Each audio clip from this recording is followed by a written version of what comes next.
Hi viewers, good evening అండి. నేనండి బంటుపల్లి బలరామకృష్ణ, పాల్కొండ.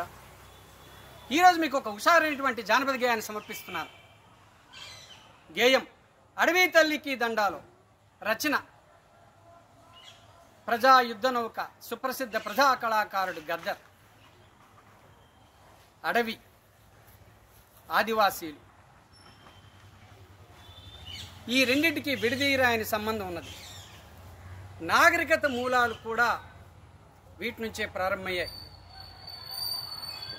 ఎక్కడ ఈ శబ్ద తరంగాలు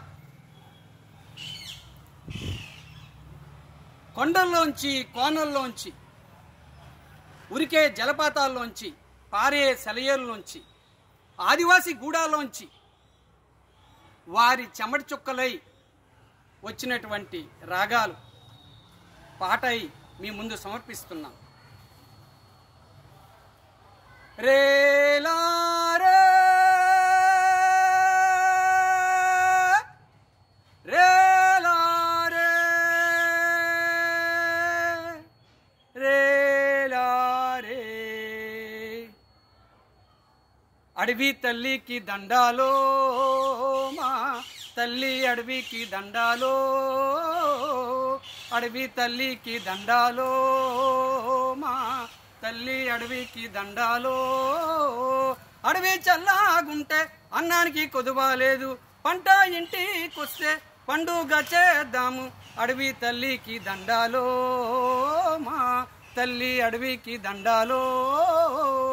కొండల నుండి, కోనల నుండి గోదారమ్మ పరుగులు చూడు, గోదారమ్మ పరుగులు చూడు. వంపులు తిరుగుతూ వయ్యారంగా పెన్గంగమ్మ ఉరకలు చూడు, పెన్గంగమ్మ ఉరకలు చూడు. ఏటిలో నవ్వుట చూడు, సెల ఏటి సగలు చూడు. ఏటిలో నవ్వుట చూడు, సెల ఏటి సగలు చూడు. జీవనదులతో చుట్టుముట్టిన సవరాజాతి గడ్డర బాబు. రేలా రేలా రేలా రేలా రేలా రేలా రే రేలా రేలా రేలా రేలా రేలా రేలా రే అడవి తల్లి కారే. రేలా రేలా రేలా రేలా రేలా రేలా రే అడవి తల్లికి దండాలో, మా తల్లి